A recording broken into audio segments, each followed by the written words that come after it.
Hey guys, welcome back to the Steel Beast Beginner's Guide. This video is going to be covering your first mission at the platoon level. This mission that I am using is a custom-built version of a mission included with the base game. I go over the details in video 2 alpha, which was the previous video to this, but just for the sake of giving users the ability to just download exactly the same scenario I've got on the Steel Beast forums under tutorials where this video series is located, and I'll leave a link below in the description. You'll be able to download this exact scenario as well as any plan files and overlays that I make in it and be able to import that onto your version of Steel Beast and play it. So with any operation in Steel Beast, you have three phases as far as the program itself. The first phase is the phase we're currently in, which is the planning phase. As the name suggests, this is really the time for you to be able to plan out your operation, script how your Blue 4 units are going to behave, put any graphics and overlays down on the map to communicate to fellow players or just to remind yourself what you actually want to do within this scenario, and really set the conditions so that as soon as you click start and enter into the execution phase, everything is flowing smoothly and you're not on the clock trying to make decisions while the enemy has a say in what those decisions may end up being. So to start off in the planning phase itself, what we're going to do is start with basically putting down some overlays and giving ourselves a general idea of what we want to do during this operation. Now, traditionally, you're going to go to briefing, you're going to read it. Obviously, this is not in English. So to give you guys an understanding of what we're actually doing in this mission, the enemy is located somewhere between baseline bow up to the vicinity of objective DOS, however you pronounce it. And what we need to do is maneuver our tank platoon of 4 M1A2 SEPs through the enemy, obviously destroy them if we see them, and get at least one operational call sign onto the objective itself, and that will be mission success. I've modified this scenario so that we're not on the clock, so we have time to be very deliberate with our process and have the ability to think through problems and not just rush. Especially when you're new, you don't want to be rushed and have unnecessary stressors, so that's my recommendation. All right, to get started, obviously we're here within Assault Position Apache. We want to begin by going to the vicinity of baseline bow, moving through Claymore. We've really got one of two routes here we can pick. Probably fighting the enemy in the vicinity of the objective and then getting onto the objective itself. So how I think the enemy is going to array their forces. Generally, they're going to have three zones that they operate in. The first is the disruption zone, and I can right-click on the map, go to new graphics, put in a rectangle or something similar. And I'm just going to locate this kind of spilling over into across phase line bow, but really mostly centered between bow and claymore.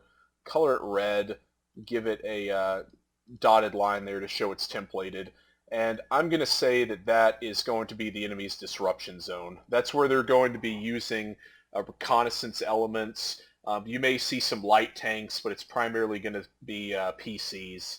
And the purpose here is, one, to buy time and maneuver space for the main body to move into a defensive position, and two, to really slow you down and attrit you as you're moving through so that the main body has an easier job in destroying you. So go ahead, disruption zone, put that there.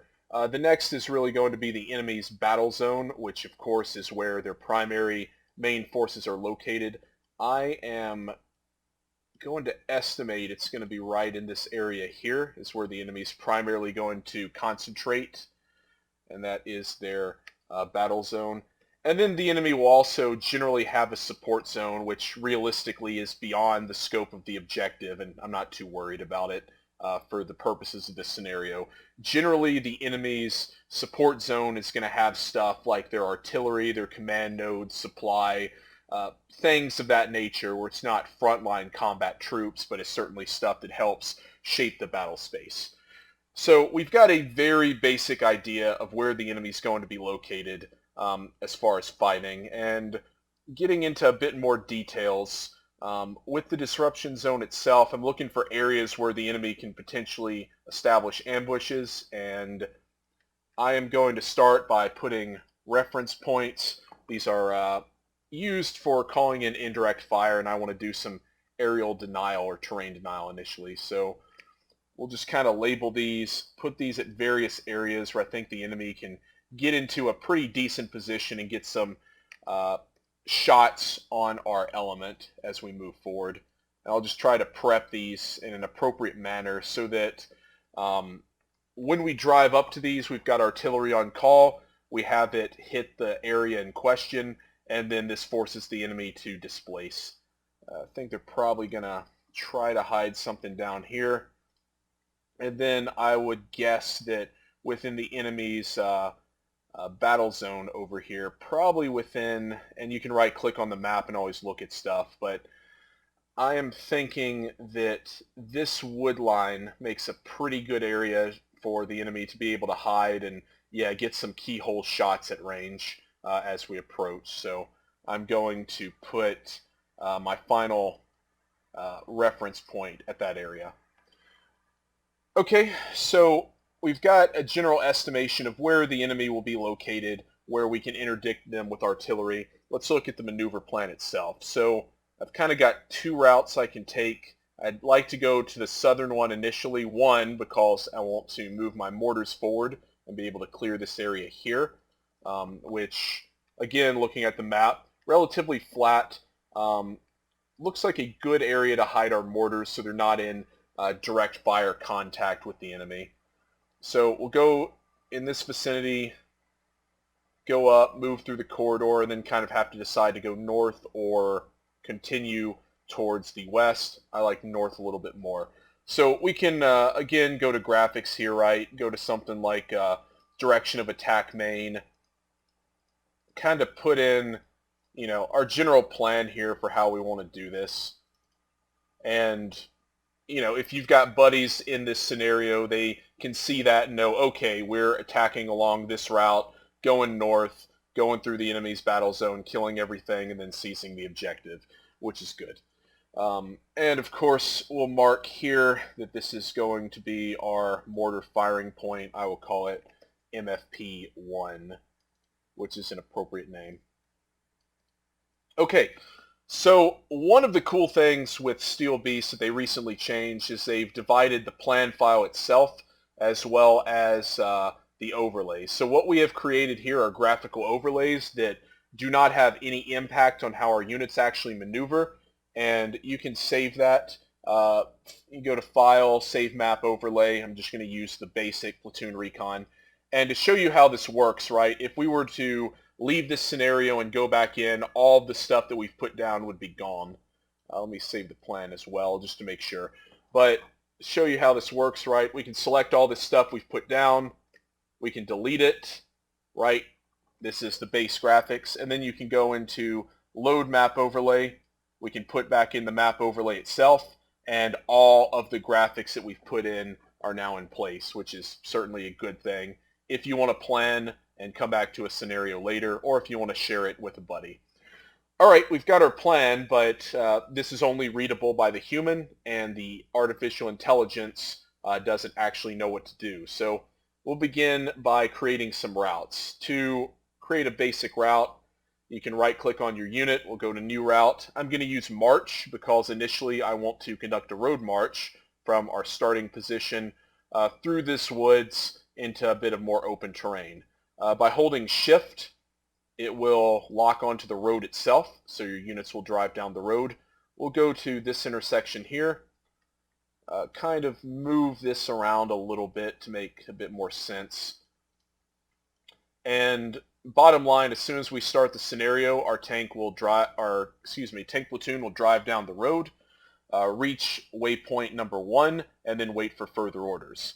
Now, rather than have it wait for further orders, we can now right-click on the waypoint, go to a new route. I'm going to use Engage. So the most common routes that you're normally going to use in this game are Engage, Assault, March, and Scout. So Engage is probably, if you're moving forward in the offense, what you want to use about 90% of the time, I'd say. With engage, and you can go into the manual and see specifically all the details about behavior, but basically with engage, your unit will, by default, assume a fast rate of march. They will be in a wedge formation, and if they see an enemy element while moving along their route, they'll immediately move to the nearest cover and concealed position and establish a hasty fighting position, and then begin engaging the enemy targets there, which is exactly what we want them to do in this case. Assault, by default, they're in a line, they move at top speed, and they do not stop for the enemy. There's certainly a time and a place for that, but generally you want to use engage. So we'll place that in here, move into this position to our first kind of battle position. I'm going to orient kind of northwest here so that they get online, and then do another engage route as we move forward. Put another kind of battle position here, move into another engage route, going through up into the northern corridor there, another halt, and then move into another engage route here, where we then start orienting more on the enemy's battle zone itself. So we've made these routes, but we want to modify them. So an easy way to start with, you can check your formation at the beginning. Since we've got a deployment zone as of last scenario, we can actually move units around in here, change their formation, etc. If they're not in a deployment zone in the scenario, you can't do that, so you're kind of left at the mercy of whatever the scenario designer put them in.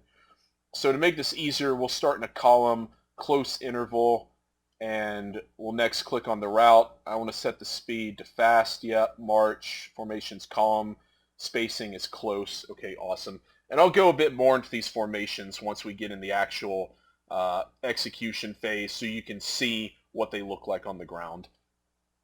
With this one, I want to stay in a wedge, moving at a slow rate of march, maintain a, you know what, we'll go normal spacing there. Move to a line there, continuing a normal spacing at a slow rate of march. And then here, I want to transition to an echelon left at this point, which will orient fires both forward as well as to the left as we drive up the northern corridor. And finally change this, close interval and line formation at a slow rate of march.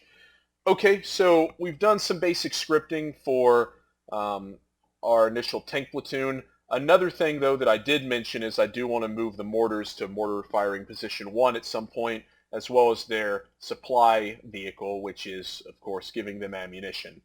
A useful thing you can do here is, again, give them a basic march command, right, up to mortar firing position 1, go there, go into a stay tactic.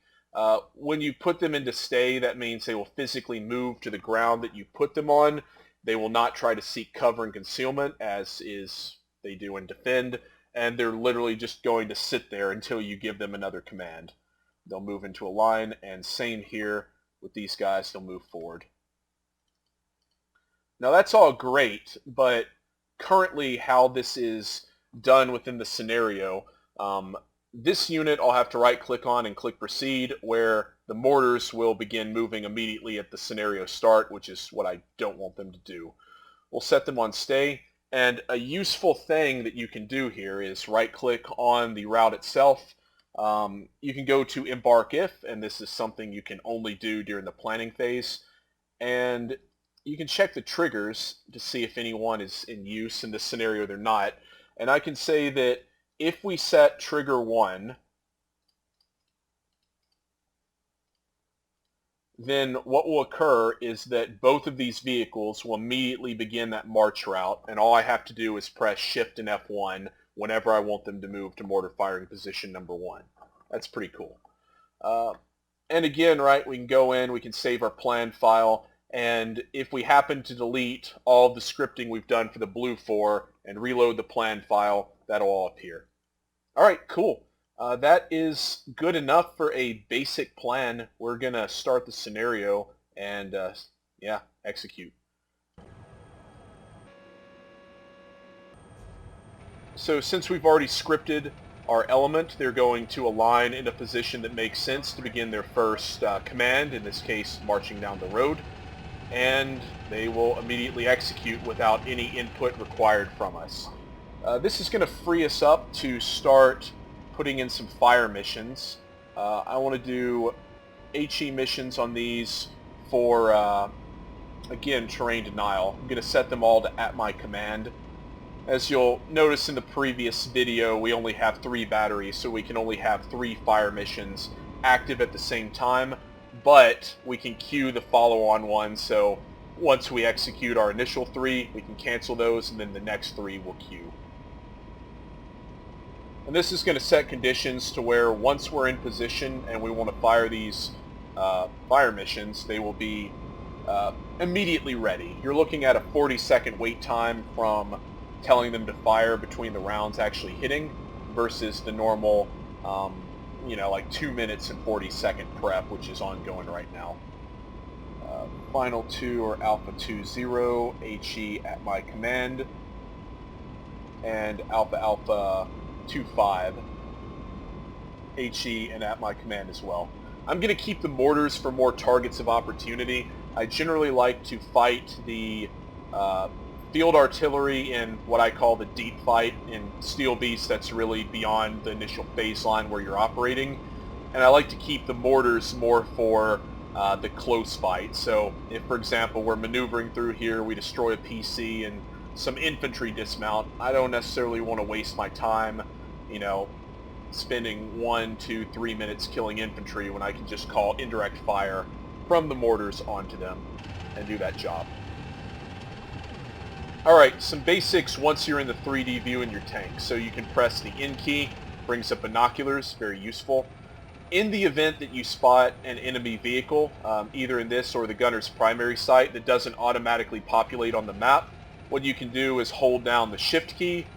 You'll notice there's this little red asterisk that appears in the center of your screen. And if you happen to see an enemy vehicle, you can put this asterisk over the vehicle, right-click, and it simulates you reporting on the platoon, company, battalion, whatever net at echelon applies. It simulates you reporting, hey, here's an enemy unit, and all of your AI units will really register that and be able to orient on it. So we've moved from a column formation, which is really good for driving down a road, that's pretty much tanks in a row, to a wedge formation. Let me show that to you guys real quick.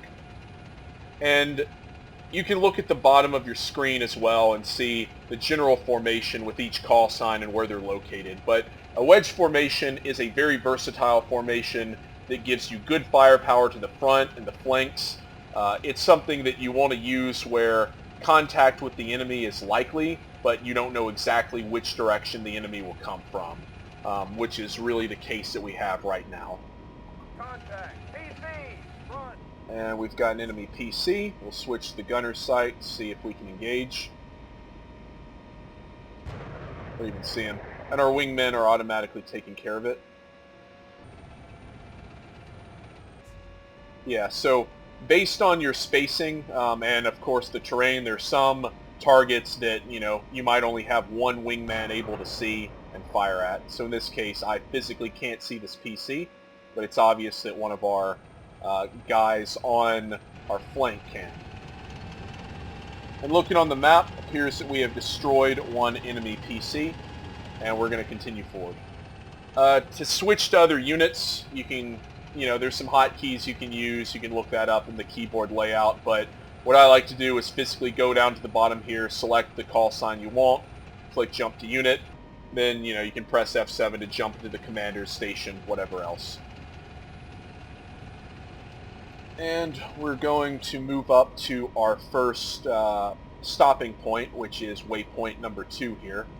And at this point, I'm reasonably sure that there is nothing located in the vicinity of mortar firing position number 1, so I can activate trigger number 1. And as you'll notice here, right, both our supply vehicle as well as our section of mortars are now automatically executing that route. So because we did that in the planning phase, it's a lot simpler when you're actually trying to execute.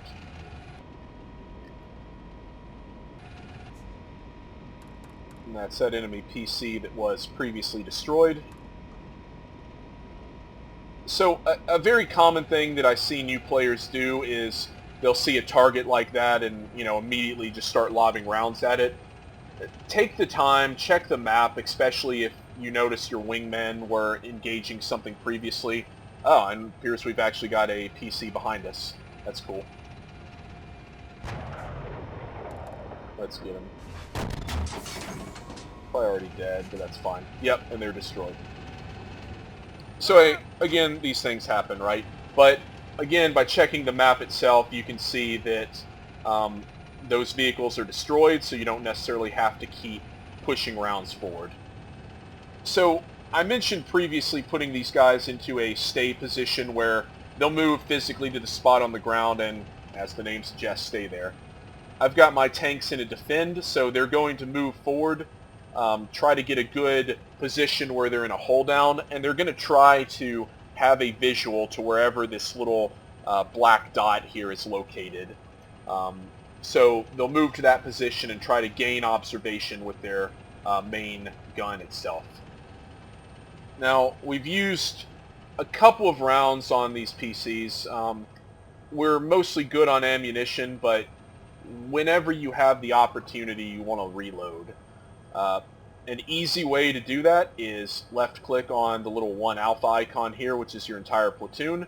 Go to Reload, click All, and then your tanks will automatically begin reloading. Now this is going to take some time, so I'll go ahead and press F12, which gives us time compression.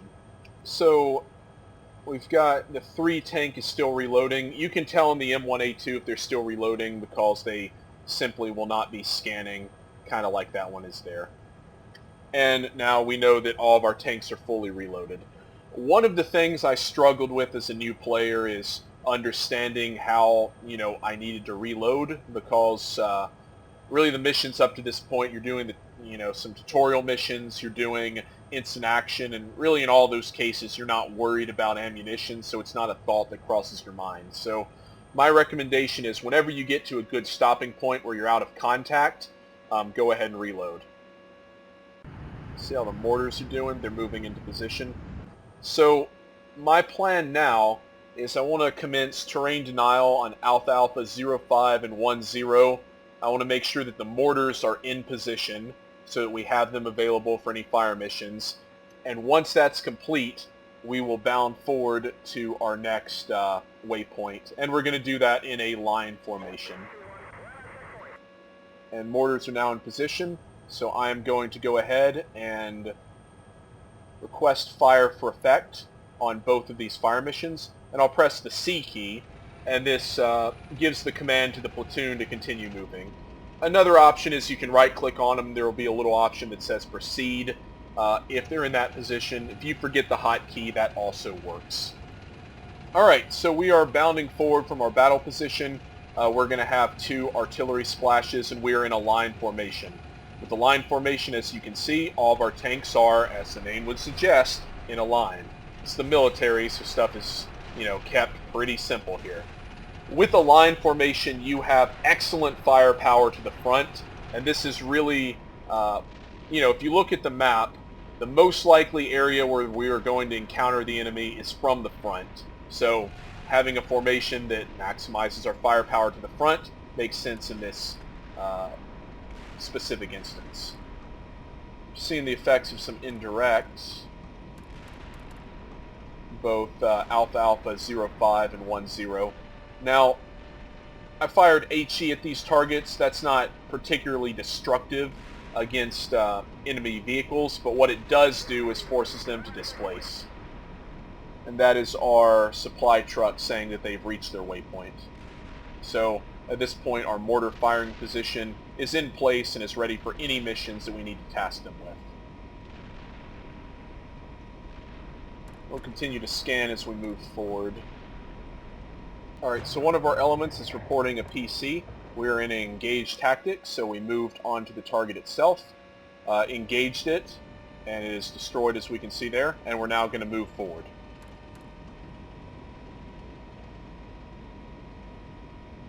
And with your first scenario, there are different speeds that you can have your elements run at. Obviously, this depends on your tempo that you want to maintain throughout the scenario, but I'd recommend going slow for really everything. You're not under a time constraint, and it gives you time to physically think and to make good decisions and to be able to physically, look through the terrain and take it in a very deliberate manner, as opposed to just rushing through it and not seeing some sort of enemy and then, dying a horrible death that could have been prevented.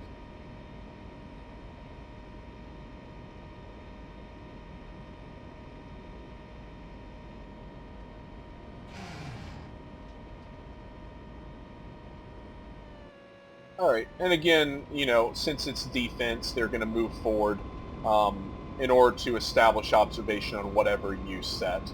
I'm going to now switch to Alpha Alpha 20 and 15, and I'm going to wait the 30 seconds for this to move from on call to being ready to prosecute. Okay. So conditions are set. I'm now going to call Alpha Alpha 15 and Alpha Alpha 20. And we're then going to bound forward up through the northern corridor, which is located right there.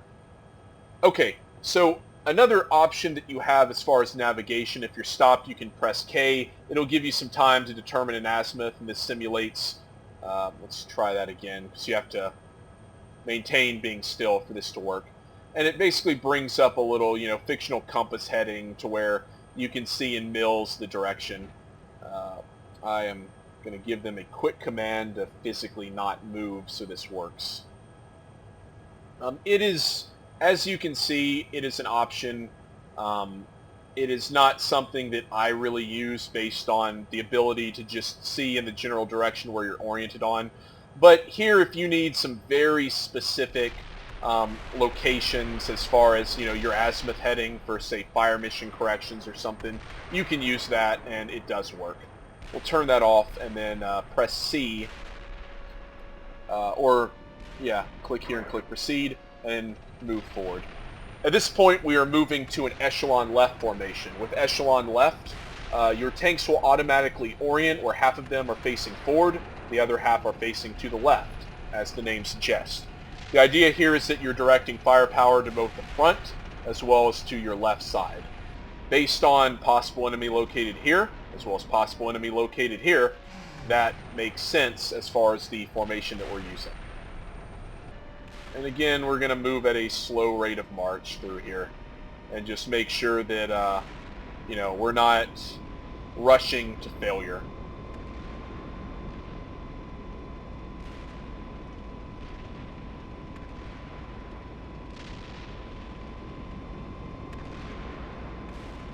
What is also nice with scripting everything in advance, I see an enemy call sign there.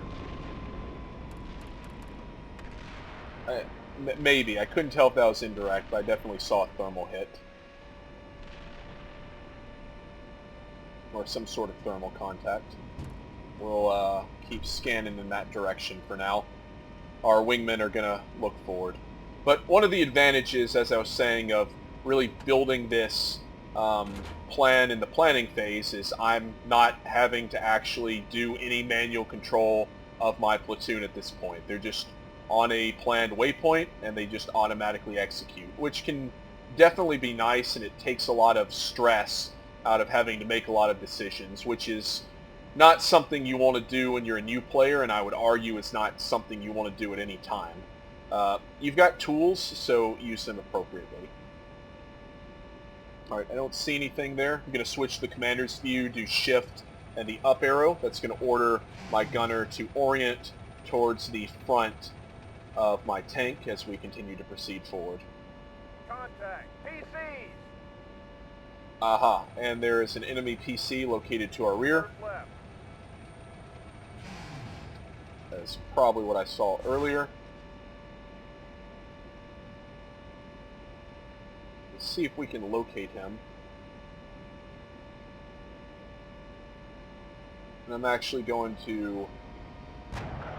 Yep, so our wingmen have spotted it. We're on an engage route, so we will automatically orient on the position. Can't physically see at this point, but we'll allow our artificial intelligence wingman there to fight it.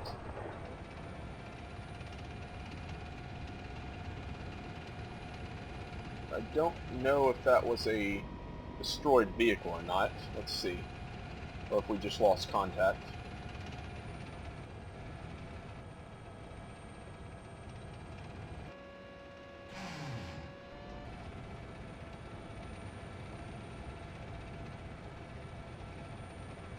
Alright, whenever your guys start to do stuff that's a little bit wonky, what you can do is immediately just use any of the movement commands. I'm just using A, for example, to physically change the direction of the platoon where it's heading, and we're going to action on that PC to confirm that it's destroyed or not destroyed.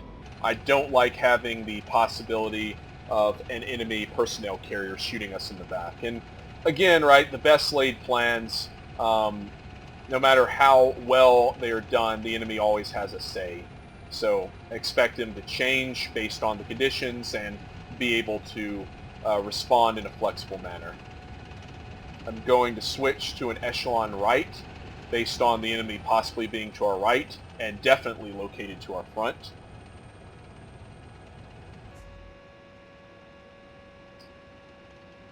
And your elements will do a pretty good job of making sure everyone's in position. So they're going to slow down until all of our tanks move to basically their intended location. We can press F12 to try to kind of speed this up here. And we're now in a proper formation. We're going forward and confirm or deny. And actually this would be a good case to go to the last known position and fire some mortars on them and use that as kind of a quick reaction as far as indirect fire, so we can have very rapid effects.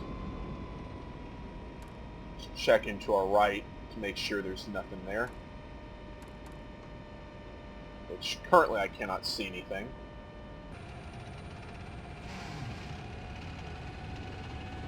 I'm just varying my speed. I'm going a little bit quicker here because I want to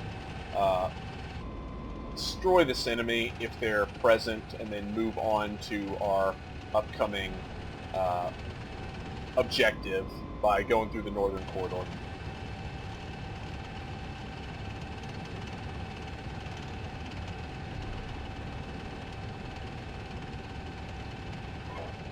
I'm going to stop here, wait for our artillery to splash. You can press B to go ahead and close your actual hatch there so you're not suffering the effects of those mortars raining down on your position. Now we're just kind of looking through the little windows here. We can also, of course, use the CITV scan, do it that way as well. What I'm trying to do is force this enemy PC to, if it's still alive, move out of position and drive forward, which may or may not happen.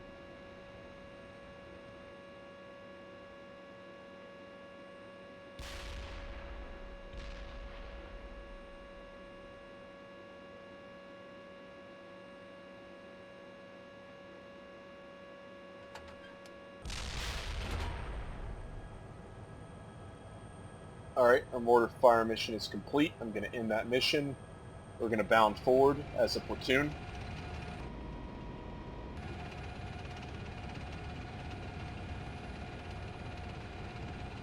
Let's see if we can spot this guy.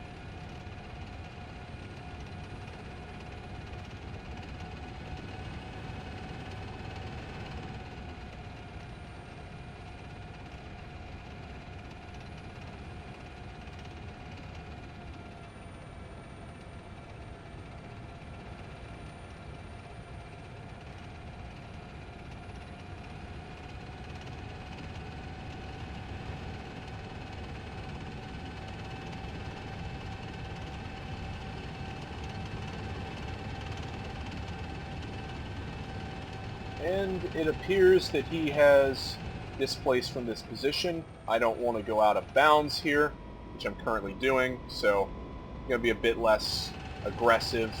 At this point, it's safe to say that whatever threat was down here has moved on, so I'm not as worried, I guess, about the effects to my rear. To continue back on to target or your planned route, I just press C in this case. We're automatically moving to an echelon left formation. I'm going to go to close interval just based on having a lake kind of over in that area, and turn on time compression to speed this up a bit. AI will automatically maneuver to avoid obstacles, and we're going to continue forward back to our previous position before, that little excursion that we did there.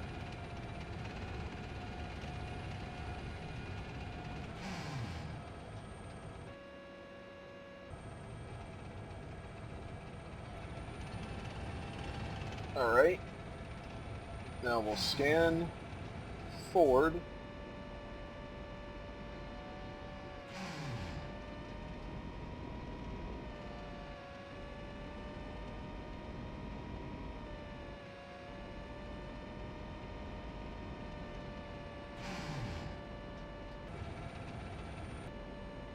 Kind of want to get out of the hatch here so that I can see a little bit better.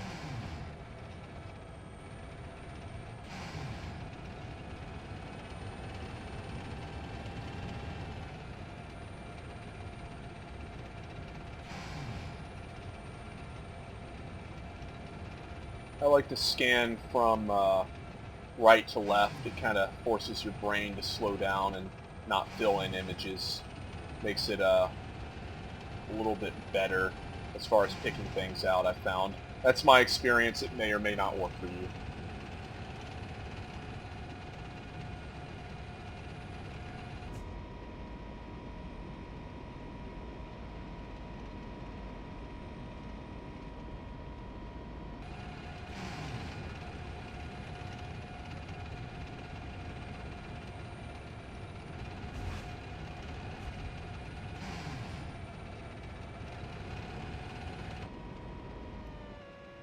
Alright, we've made it to our next waypoint.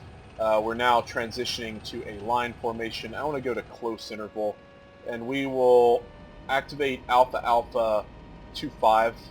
Once that fires, we'll then move forward and execute operations here. And I'm just going to take manual control at this point. And we can see splash in 2 seconds.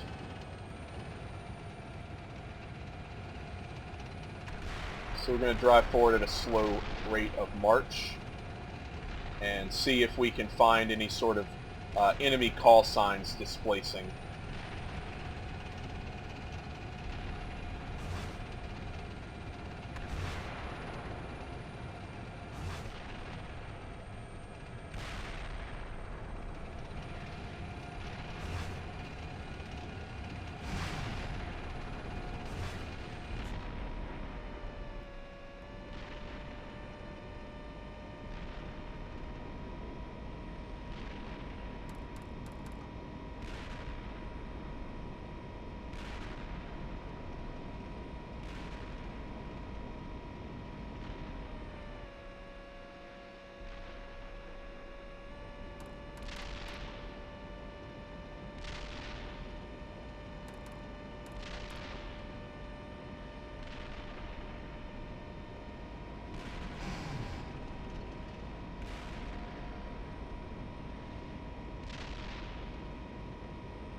This is always that moment where you're going through the enemies, what's templated to be their battle zone, and you're not actually seeing anything that's, a bit puts you on edge. Just a little bit, as they say.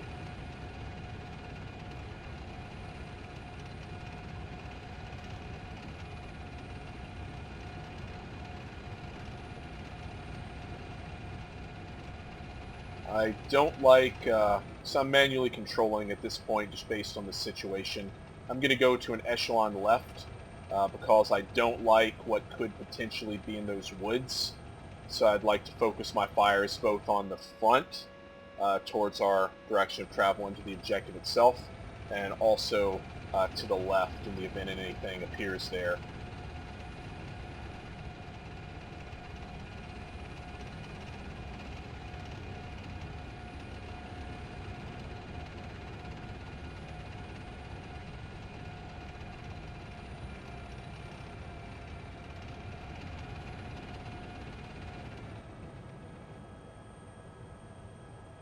Take a moment to just kind of listen.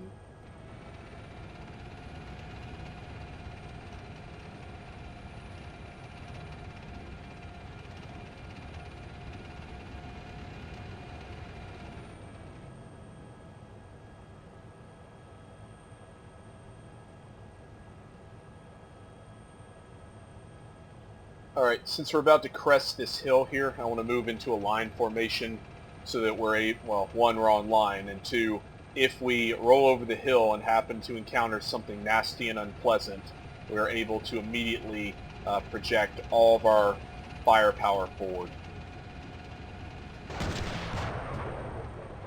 Kind of like wherever that came from. Tanks located directly to our north. So we're going to move into position, remain on line, move forward. Looks like the AVEP's activated. There they are.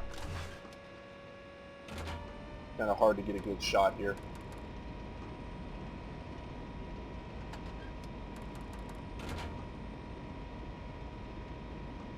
What we're going to do actually is try to just smoke this guy out. So I'm going to charge forward. I know I'm about to see him. Smoke, fire, and I don't know if we got a good hit or not. Probably not. But our wingmen were able to kill him while he was focused on us. So that is a trick you can use to use smoke more in the offensive, where you're physically blinding him from being able to see anything.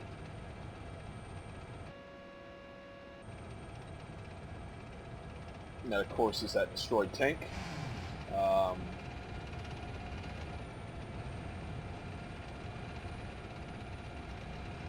Yeah, fighting guys in situations like that is not always, going to work out well for you.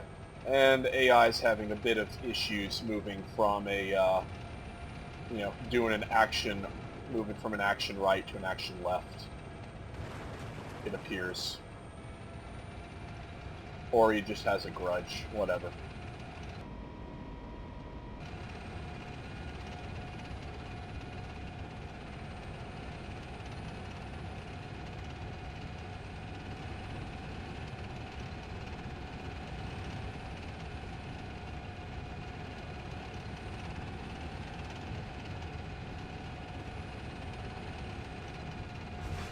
Contact. Tank. Right. And more tanks located to our right, as spotted by our artificial intelligence there. By that, our wingmen, of course. Let's give our guys an engage route. Formation line, spacing close, speed slow, and we'll have this automatically occur.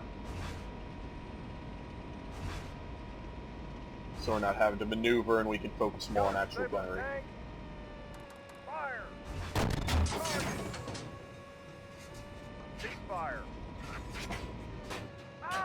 Okay. He's dead. Let's move forward and scan a little bit more. So I'm thinking there's... I don't know if that was part of the same platoon, or if they are independently operating. I would assume part of the same platoon, which raises the question of where exactly is the third tank at this point.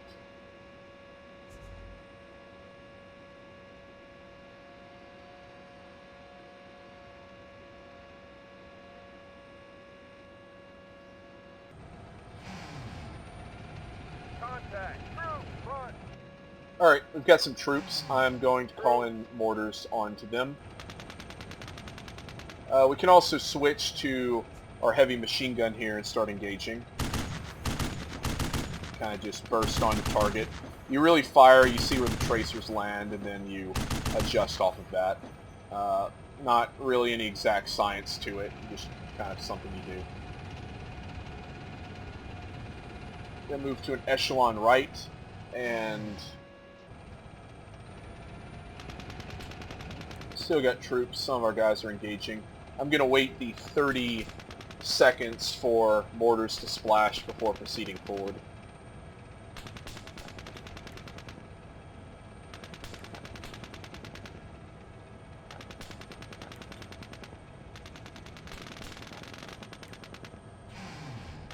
Fire.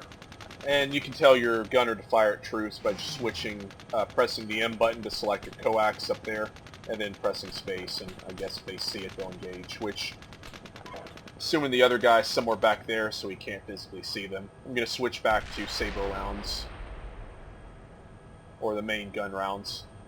When you're in the commander's position, of course, pressing insert, you can have sabot, delete would be heat, which we're not carrying, end is going to be impat. Something else you can do is we're currently carrying a sabot round. Say, for example, I wanted to load impat while we're kind of sitting here stationary.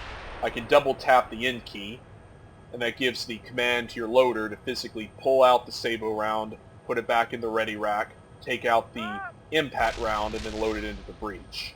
And now we have impat loaded. I can do the same with sabot, insert, double-click insert, wait for the loader to do this, and then it will move into position. Yep, now we got sabot loaded again. This is not the recommended method, especially if you are actually in contact based on having a live round in the actual crew compartment of your tank. So, if you get hit and it ignites, your entire crew's dead. So, it's good when you're out of contact. When you're in contact, just fire whatever rounds in the breech or in the gun, and then switch to whatever round you need for the next one.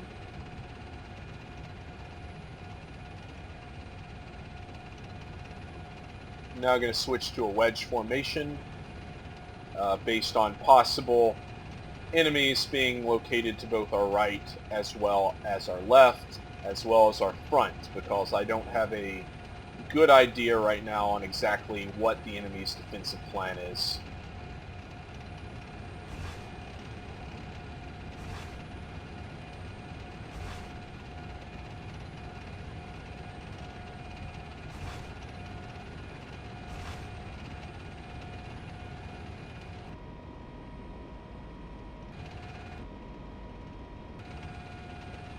We'll hit this road and start moving into the objective itself.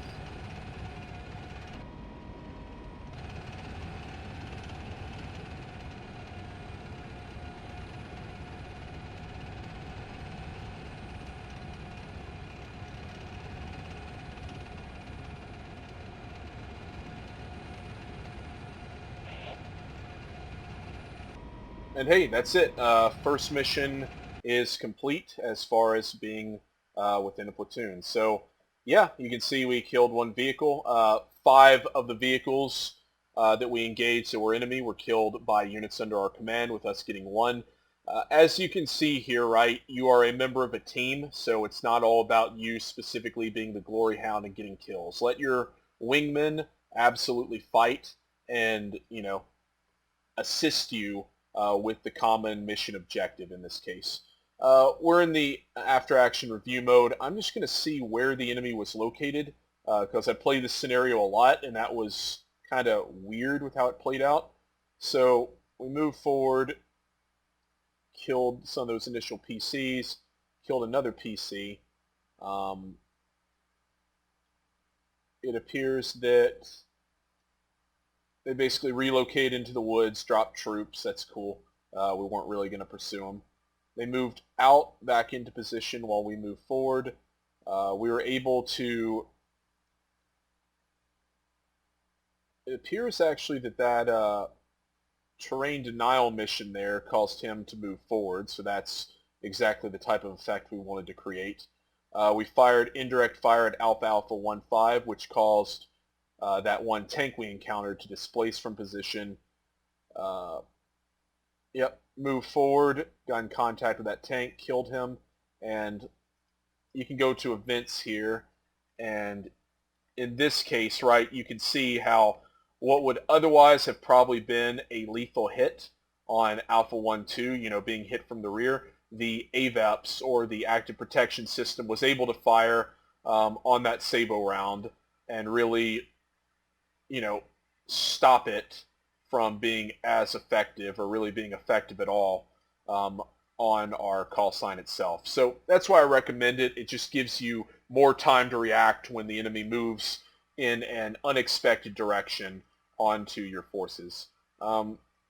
Did that, move forward, killed them, called in indirect fire on the enemy personnel there, and then moved into the objective. So pretty straightforward. Normally with this mission, you're going to encounter more tanks. Usually there's generally like kind of a fight here between a mechanized infantry platoon as well as a tank platoon. So maybe when you play the mission, you'll encounter it.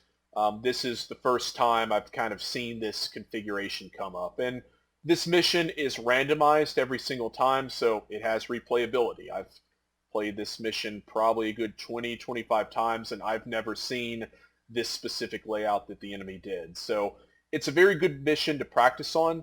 Obviously, if you've got any questions, go ahead and leave those in the comments below.